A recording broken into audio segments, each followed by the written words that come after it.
Bonjour à tous. Bonjour. Nous voici ensemble pour une vidéo du cabinet Landau Associés avec la troisième et dernière vidéo de notre série sur la gestion des eaux pluviales urbaines. Bon, à un moment donné on parle de choses sérieuses, l'argent. Alors ça se finance comment ce machin? Alors d'abord c'est un service public administratif. Donc qui dit service public administratif suppose qu'on le finance sur le budget général. Encore qu'on verra, comité d'interaction de l'assainissement collectif, il y a des flux qui peuvent transiter par le budget M49 mais avec plein de règles à respecter. Mais a priori l'argent sort du budget M14 puisqu'on n'a plus de financement dédié par... Il n'y a plus d'impôts dédiés par le riverain. Ça avait été inventé, c'était redétricoté, c'est compliqué. On a effectivement abandonné la taxe. Et a priori ce n'est pas à l'usager SPIC de l'assainissement collectif de payer pour les eaux pluviales urbaines. À quelques bémols, c'est les réseaux unitaires.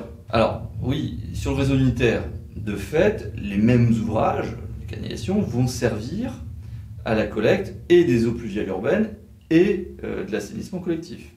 Et même au-delà des réseaux unitaires, on a parfois même du séparatif, mais en bout de course, un peu d'unitaire et du coup, tout qui arrive même sur la même station d'épuration.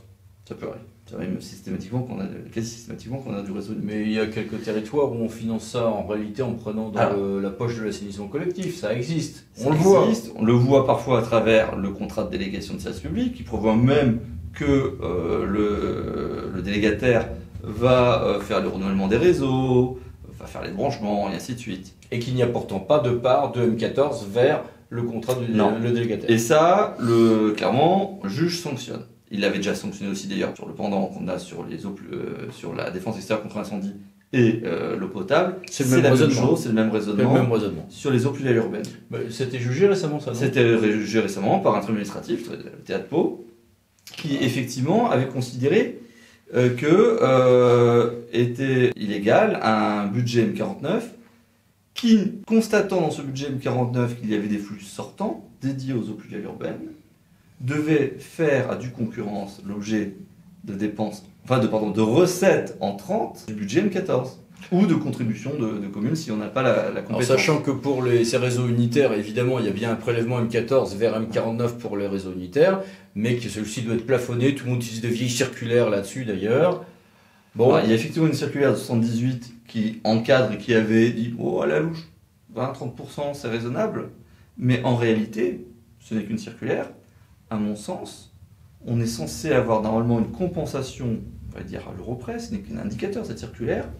Si j'ai tant de dépenses au titre du pluvial, j'ai tant de recettes du pluvial. Alors le problème, oui, mais en réseau unitaire, comment je calcule la part de ma canalisation qui relève du pluvial? C'est très difficile à étudier, mais et puis c'est pas constant dans l'année, bien évidemment. C'est pas constant dans l'année. Surtout que parfois ça rejoint des cours d'eau canalisés, auquel cas on a même une troisième compétence. Mais on peut partir du principe que c'est souvent le surdimensionnement qui sera généré par le fait qu'on va passer sur le cadet au-dessus de canalisation.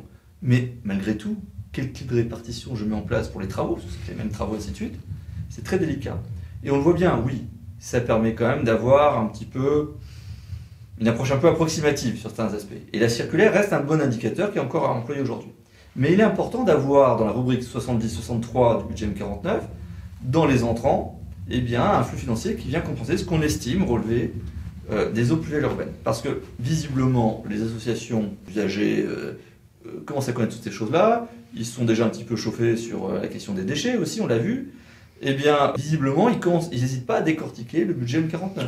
Vous avez adoré les attaques dont vous avez été l'objet en matière de SPANC ou d'ordures ménagères, notamment en redevance. Vous allez adorer le prochain grand psychodrame, qui sera celui du financement des eaux pluviales urbaines. Ça va nous tomber dessus, ça. Donc, il va falloir profiter de l'intercommunalisation pour mettre tout ceci au carré, si possible, sans trop de tapage. Vite et sans trop de tapage. Voilà. Et sans que ça perde dans le cas des transferts de compétences, regardez bien les contrats de délégation de service public, il y a peut-être un toilettage à faire, ou les marchés. Alors les marchés c'est un peu moins grave, vous payez un prix, c'est peut-être au niveau de la collectivité de revoir le prix. Mais sur la délégation de service public, s'il n'est pas prévu de flux financier de la collectivité alors qu'il y a du pluvial qui va se délégataire, ça va se voir. Il vaut mieux dans ces cas négocier un avenant, on revoit d'un côté la baisse de la redevance compensée par un flux financier, il n'y a pas de raison non plus de faire un cadeau aux prestataires, aux délégataires, mais c'est important. La circulaire propose un seuil de 20 à 30%. Mais en réalité, je pense que sur certains territoires, au regard en plus des évolutions sur les adaptations au changement climatique, on va avoir de plus en plus de forts épisodes intenses de pluviométrie. On va peut-être avoir besoin de surdimensionnement ou de réalisation d'ouvrages très particuliers. Et peut-être qu'au réel, cette fois, vous allez pouvoir justifier d'autres seuils. En Outre-mer, on a des gros phénomènes. Ce ne serait pas choquant de sortir de la préconisation nationale. Et puis quand vous avez une mise en séparatif, mais avec des bassins d'orage et des bypass, vous vous retrouvez en réalité avec une gestion quantitative et donc une estimation financière qui est devenue très compliquée de ces phénomènes. Puisque finalement, on n'est plus astreint à une simple séparation unitaire séparatif, on a des situations plus complexes aujourd'hui. Voilà. Il est donc important, quand vous allez bâtir le budget M49 de l'assainissement collectif, si vous n'avez pas scindé complètement les services, mais en pratique, au moins sur la partie unitaire, c'est souvent le même service qui va intervenir, il est important d'avoir donc un équilibre. Dans les entrants en la matière, c'est le budget général qui va prendre. Alors évidemment, il n'y a pas de mystère. C'est l'impôt, c'est la fiscalité propre de l'EPCI ou si la communauté communale, la fiscalité de la commune. Si je suis en intercommunalité et que je suis à fiscalité professionnelle unique, alors là, évidemment, il y a l'attribution de compensation qui va jouer.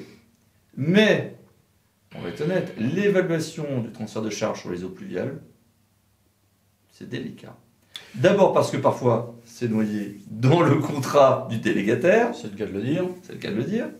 Et parfois, sinon, on est sur des sommes... Ou c'est caché sous la voirie, sinon. C'est caché sous la voirie, c'est caché dans tous les postes techniques, et puis, honnêtement, au moins pour les plus petites communes, ou même les plus grandes, le même service n'est pas en train de passer sa journée, vous n'avez pas tous les agents qui sont en train de dire « Bon, alors là, aujourd'hui, j'estime que j'ai fait 10% sur la voirie, 20% sur les eaux pluviales urbaines, là, c'est 5% sur l'assainissement qu'on j'ai retiré. » Faut-il que ça serait pifométrique d'ailleurs? Exactement. Et du coup, tout va porter sur l'évaluation du transfert de charges, et évidemment, les communes en général vont vous dire « Chez moi, ça ne coûte rien ». Et il est vrai que sur les petites communes, c'est parfois même le maire bénévole qui le fait comme un grand. Et puis même dans les grosses, c'est une vasse à trois temps. Grand 1, tout le monde vous dit c'est important et nous y croyons et l'environnement, etc. Étape 2, on dit ah bah non, moi j'ai dépensé 3,50 francs l'année dernière, c'est tout, parce qu'on n'a pas envie de voir baiser son attribution de compensation. Donc la seule commune qui avait tenu une comptabilité analytique à peu près sérieuse, elle se retrouve à se faire avoir au niveau de l'attribution de compensation, alors que c'était juste la plus vertueuse. Et troisième étape de la valse, on se dit bon, allez, en clette, on va se faire un accord sur des standards nationaux un peu pifométriques, parce que sinon, ce qu'on va faire sera injuste. Mais comme en général, on ne veut pas prendre d'argent commun et que le sujet n'est pas simple, on aboutit à des standards moyens, faibles, et la communauté se demande comment gérer cette nouvelle compétence, et elle finit par le gérer avec des conventions avec les communes qui neutralisent le tout, et on n'en parle plus. Et du coup, ce qui devait être un grand projet pour des raisons financières revient à un statu quo ante. Super. Mais ça ne répond pas forcément aux enjeux du territoire.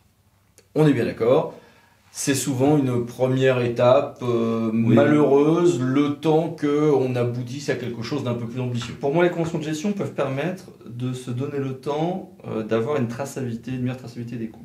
Oui. Néanmoins, de ce que je constate, clairement, quand on glisse sur l'évaluation en réel, on a du mal. Et effectivement, les perdants sont les lèvres vertueux. Comme on est sur des équipements, on a un peu plus de souplesse tout de même, on peut en fonctionner éventuellement sur des ratios. Alors, on ne peut pas faire tout et n'importe quoi. À un moment donné, si on est trop dans la novation juridique là-dessus, ça s'appelle les attributions de compensation libres, et aucune commune qui y perd va délibérer favorablement sur les accès libres. Car naturellement, comme vous le savez, pour les accès libres, il faut les 2/3 du conseil de communauté plus l'accord des communes concernées. Bref, ça n'arrivera que rarement, sauf territoire, où on se dit qu'il y a un immense enjeu. Des territoires, par exemple, qui ont d'immenses enjeux gémapiens, sont bien obligés aussi de prendre à bras le corps les eaux pluviales urbaines, par exemple, notamment quand il y a des gros risques d'inondation urbaine. N'oubliez pas cette première phase où on fait plus ou moins semblant de chercher des chiffres réels. Parfois, on ne fait pas semblant, parfois, on le cherche pour de vrai. Parfois, dès le début, on sait qu'on aura des blocages, mais il faut faire comme si on n'en avait pas, parce que sinon, le fait d'aller très vite vers des ratios sera illégal. Tout à fait. Et après, l'enjeu, ça va être évidemment la maîtrise des coûts, parce que la distribution de compensation, c'est neutralisé dans le temps. Mais si demain j'ai une politique délirante sur les eaux pluviales urbaines, qui va vers le tout raccordement, toujours plus d'imperméabilisation des sols, je vais exploser mon budget. En revanche, à la fois pour répondre à ces enjeux d'adaptation au changement climatique, d'une part, et répondre aux enjeux également financiers qui consistent à ne pas faire exploser mon budget, eh bien, tout un travail à faire avec l'urbanisme, la politique d'aménagement du territoire, pour aller vers une désimperméabilisation des sols, une responsabilisation des propriétaires pour qu'ils s'occupent comme des grands de leurs eaux pluviales urbaines. D'autres aménagements de voirie qui sont D'autres une forme de formes désimperméabilisation. Exactement. Et ça permettra peut-être demain, justement, eh bien, de ne pas y perdre dans le coût des transferts de charges. On est au cœur, en réalité, de problématiques que beaucoup de gens, pour des raisons financières, veulent mettre sous le tapis, mais qui, demain, de toute manière, vont être à traiter. Tout à fait. Et pour aller plus loin, on peut vous inviter aussi à regarder vaste et complexe, mais intéressant, rapport Roche, que nous avions signalé aussi sur notre blog, qui traite de toutes ces relations, effectivement, entre les eaux pluviales urbaines, le ruissellement, et qui préconisait d'aller vers des transferts plus massifs en la matière. Qui, à mon avis, arriveront, mais dans les décennies à venir. C'est-à-dire progressivement. Bon, avec l'espoir de ne pas vous avoir dégoûté de tout ceci, parce que les sujets sont passionnants, mais d'une complexité technique et financière assez redoutable, je vous remercie et je vous souhaite de vous retrouver bientôt pour d'autres vidéos du cabinet de associés. Merci, au revoir. Merci.